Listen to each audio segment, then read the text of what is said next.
Again welcome करता हूं एक नई वीडियो के साथ। आज हम जोमेटो के बारे में बात करेंगे और जोमेटो स्टॉक आने वाले समय में कितना बड़ा टारगेट आपको दे सकता है, क्या अभी के हिसाब से एक एंट्री बनती है या फिर एग्जिट बनता है, क्योंकि कहीं ना कहीं ये लाइफ टाइम हाई लगा रहा है। दोस्तों, इस स्टॉक के अंदर अभी बड़े प्लेयर्स क्या कर रहे हैं, उन सभी चीजों को हम लोग समझेंगे और क्या फंडामेंटली ये स्ट्रॉन्ग कंपनी है या नहीं, उस चीज को भी हम लोग डिटेल में समझेंगे। इसी के साथ कुछ लर्निंग आप लोगों को देने की कोशिश करूंगा, जिस बेसिस पे आप ये समझ पाएंगे कि कैसे एक स्टॉक में इन्वेस्ट किया जाता है। तो जोमेटो की सबसे पहले अगर चीजों को देखना है तो आपको ये देखना चाहिए कि क्या ये कंपनी बिजनेस कर रही है। आप बोलोगे हाँ, तो अगर ये बिजनेस कर रही है तो क्या उस बिजनेस में ये प्रॉफिटेबल है या नहीं, आपको ये भी समझना है।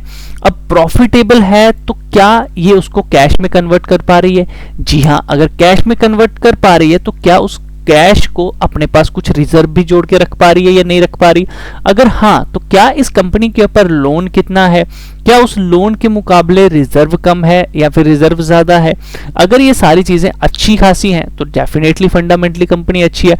बाकी रही बिजनेस की बात, तो आपके सामने ये ब्रांड काम कर रहा है, आने वाला फ्यूचर क्या इसका है या नहीं, ये आप खुद भी डिसाइड कर सकते हो, मुझे उसके बारे में बात करने की जरूरत नहीं है। तो चलिए सबसे पहले समझते हैं रेवेन्यू, इस कंपनी का साल का कितना टर्नओवर रहता है। तो 7079 करोड़ इसका लास्ट ईयर 2023 में रेवेन्यू रहा है, जो कि पिछले 3 सालों से लगातार ग्रो कर रहा है और अच्छा खासा जंप हमें देखने को मिल रहा है इस कंपनी की सेल्स में।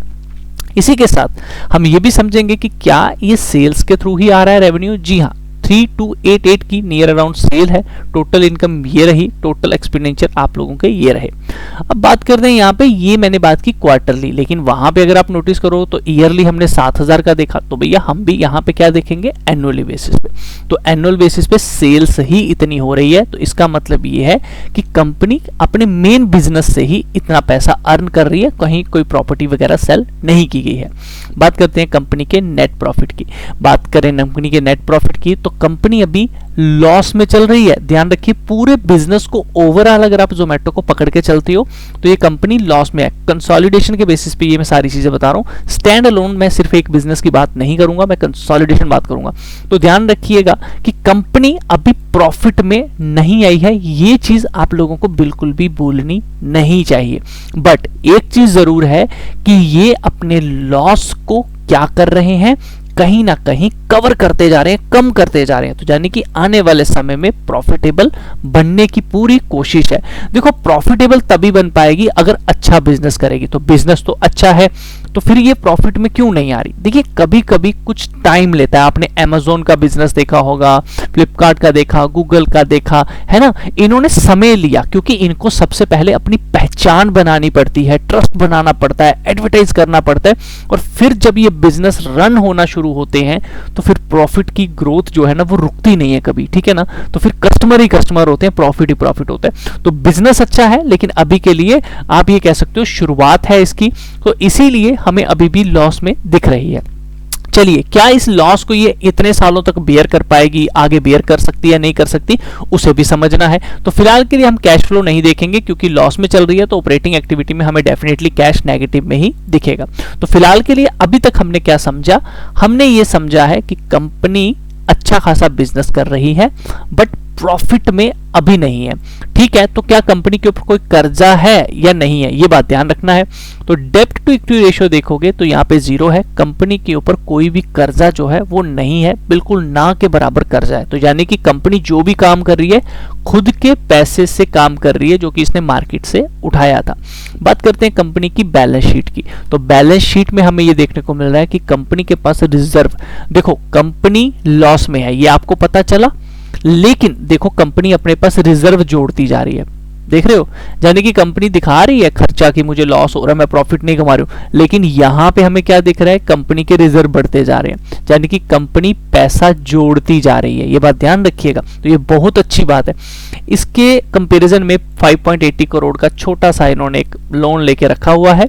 उसके अलावा इन्होंने जो 679 करोड़ यानी कि सर्विसेज ले ली हुई हैं, पेमेंट जो है वो करनी है, वो 679 करोड़ की करीब देखने को मिल रही है। शॉर्ट टर्म में 3400 करोड़ का लोन हमें देखने को मिल रहा है। बाकी हम लोग नीचे की तरफ चलते हैं और अब इसकी एसेट्स क्वालिटी को समझने की कोशिश करते हैं। तो यहाँ पे हमें देखने को मिल रहा है कंपनी की इन्वेस्टमेंट बहुत अच्छी है, 4485 करोड़ के करीब इन्होंने इन्वेस्टमेंट की है। इनके पास जो ट्रेड रिसीवेबल, जो पैसा आने वाला है 456 करोड़ अलग से आएगा। कैश एंड इक्विवेलेंट अलग से 1016 करोड़ इनके पास पड़ा है। तो अगर हम बैलेंस शीट की बात करें तो हमें यह देखने को मिला कंपनी कैश रिच है, कंपनी के पास बहुत पैसा है, आराम से आने वाले समय में ये कंपनी काम कर सकती है।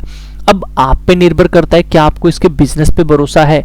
अगर बिजनेस पे भरोसा है तो कंपनी भी ऐसा तो करेगी नहीं कि बेफालतू का बिजनेस रन किया होगा, कोई स्ट्रैटेजी कुछ ना कुछ तो होगा ही ना कि आने वाले टाइम में अपने आप को प्रॉफिटेबल बना सके, है ना। तो अभी के लिए आप समझ लीजिए आप पौधा लगा रहे हैं, पेड़ जो है वो आने वाले समय में हमें इसमें देखने को मिल सकता है और वो मिलेगा, क्योंकि यहाँ पे हम बिजनेस को देखें तो बहुत अच्छा बिजनेस है। अभी तक इसको टक्कर देने के लिए स्विगी है, बहुत सारे और भी बिजनेस आ रहे हैं, बट जितना मार्केट इन्होंने कवर कर लिया है उतना शायद ही किसी ने किया होगा, ये बात ध्यान रखिएगा।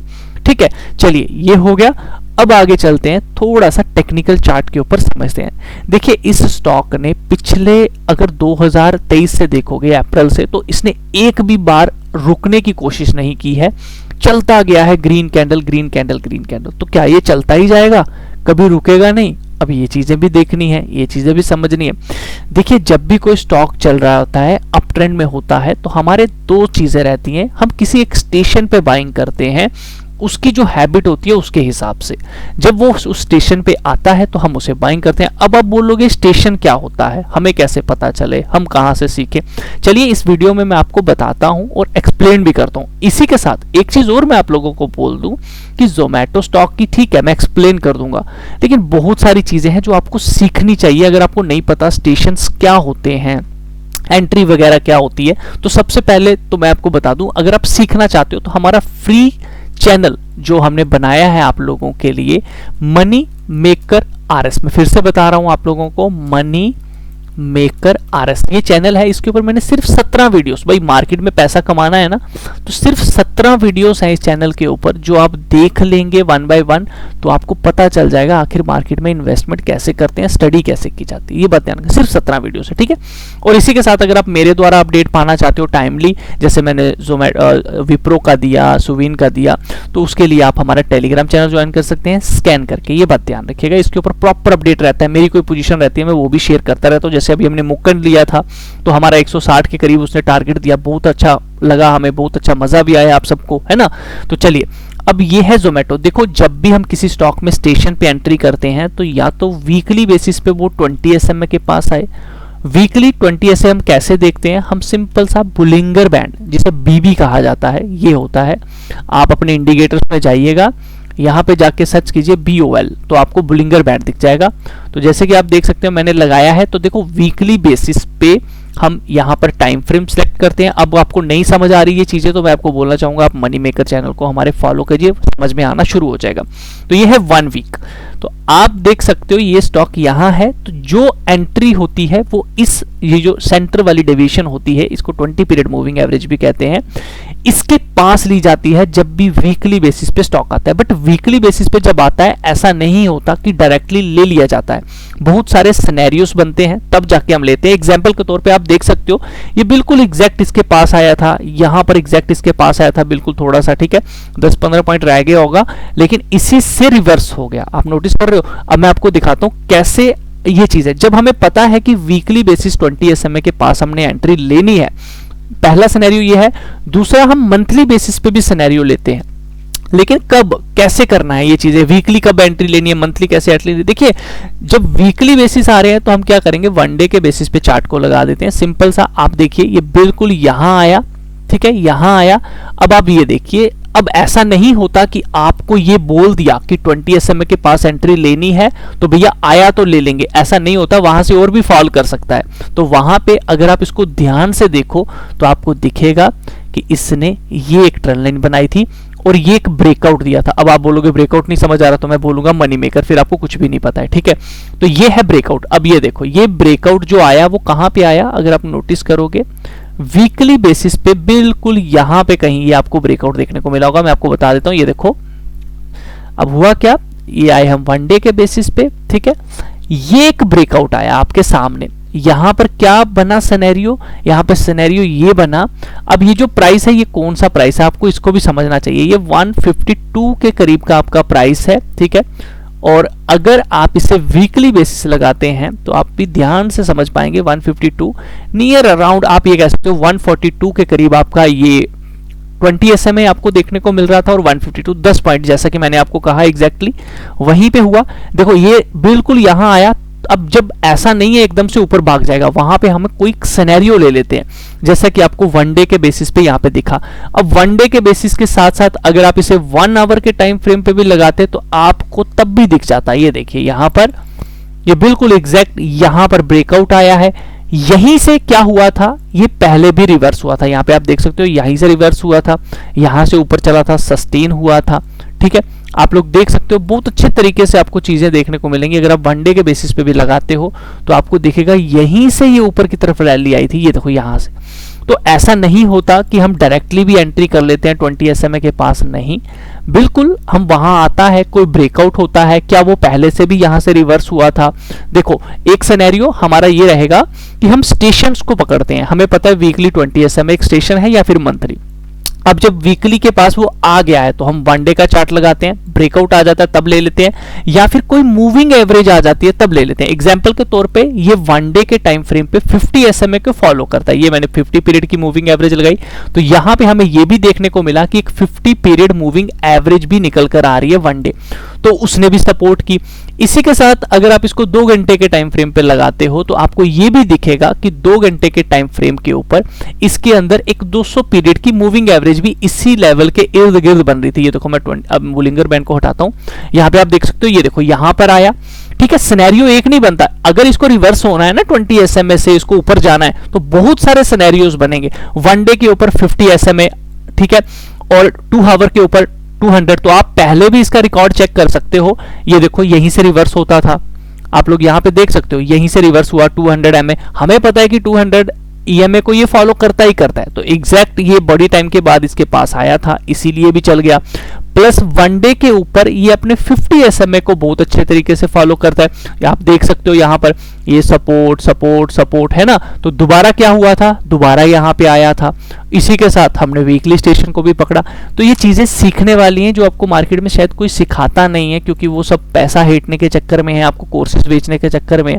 ये सारी चीजें मैंने सिखाई हैं। आप मनी मेकर चैनल को फॉलो कीजिए, चीजों को देखिए। अब बात आती है आने वाले समय में क्या करें। देखिए अभी के लिए आप एक रैली मिस कर चुके हो, फंडामेंटली स्टॉक अच्छा है, तो उस बेसिस पे हाँ आपके पास भैया अगर बहुत सारा पैसा है आप हर एक स्टॉक खरीद सकते हो, तो मैं तो बोलता हूँ 10% ले लो, अभी ले लो। 90% वेट करो नीचे की तरफ 152, कभी भी नीचे जैसे ये अभी आया था 50 SMA, तब आप लेने का कोशिश करें क्योंकि सस्ता होगा उस टाइम। 2 आवर के ऊपर 200 MA के पास होगा, या फिर इसी के साथ वीकली का एक स्टेशन बन रहा होगा। अब जरूरी नहीं है कि अगली बार ये 20 SMA के पास वीकली बेसिस पे आए, चले हो सकता है वहां से फॉल कर सकता है, तो हम वहां पे भी ये सारी चीजों को लगाएंगे, प्लस ब्रेकआउट को देखेंगे और फिर जाके एक इन्वेस्टमेंट करेंगे। अभी क्या करना चाहिए, अभी जिनके पास है अगर वो स्टॉप लॉस लेना ही चाहते हैं तो जैसे कि ये एक बनी थी रेंज, अब इसी रेंज ये जो लो बना था 142 का, इसका एक स्टॉप लॉस डाल के ऊपर की तरफ, जैसा कि हमें दिख रहा है कि कहीं ना कहीं जब ये आया था ये ट्रेंड को तोड़ा था, तो अभी के हिसाब से ये इस ट्रेंड के वापस जा सकता है। 270 के टारगेट आपको आराम से देने की कोशिश कर सकता है, बट समय लगेगा। आप बोलेंगे एकदम से चीजें हो जाए, नहीं हो सकता है आप लो रिवर्स हो जाए, गिर जाए नीचे की तरफ, बट हमें पता है कि ये फंडामेंटली अच्छी कंपनी है, जब भी प्रॉफिट में आई भागेगी। आपने टाटा मोटर को देखा, जैसे ही थोड़ा सा प्रॉफिट शो होगा कितनी तेजी के साथ भागा। तो ध्यान रखिए आपके लेने के बाद गिर भी सकता है, क्योंकि स्टेशन नहीं है, स्टेशन आप मिस कर चुके हैं। जिनके पास है वो वेट करें, आने वाले 4-5 सालों में आराम से ये स्टॉक 300-400 जा सकता है, और 2030 तक अगर आप नोटिस करो तो 400-450 जाने में इसको कोई दिक्कत नहीं आएगी, बट समय लगेगा। ये 4 साल 5 साल आपको सुनने में बड़े थोड़े लगते हैं, बट इसको समय लगता है। और जब स्टॉक कई बार करेक्शन में आता है तो काफी समय लेता है। काफी टाइम से इसने करेक्शन भी नहीं दी है, तो हो सकता है आपके लेने के बाद करेक्शन भी दे दे। तो अभी के लिए एक फ्रेश एंट्री नहीं बनती है। जिन्होंने ली है ये वीडियो उनके लिए जरूर है कि आप एक स्टॉप लॉस के साथ रेडी रहें। अगर नीचे की तरफ किसी को लेना है तो क्या करना चाहिए, देखिए सबसे पहले आपकी इसके अंदर एक रेंज निकल कर आती है कि ये आपको 131 पे मिले तो बड़ी अच्छी बात है, 152 पे मिले आप वहां ले सकते हैं। उसके अलावा अगर आप मुझे ये पूछोगे भैया आपके लिए सबसे अच्छा प्राइस कौन सा है, या फिर आप किसको एक अच्छा प्राइस मान के चलते हो इसके अंदर, तो भैया मेरे लिए सबसे अच्छा प्राइस रहेगा, मेरे को 66 पे मिलेगा, मैं आंखें बंद करके लेना चाहूंगा। मैं थोड़ा सा हाँ फंडामेंटल उस टाइम जरूर देखूंगा, मुझे 66 पे मिलता है मैं लूंगा, ठीक है। लेकिन इसके अलावा कुछ एवरेज करने के कुछ लेवल्स होते हैं जिनको आपको भी मार्क करना चाहिए और अपने पास रखना चाहिए।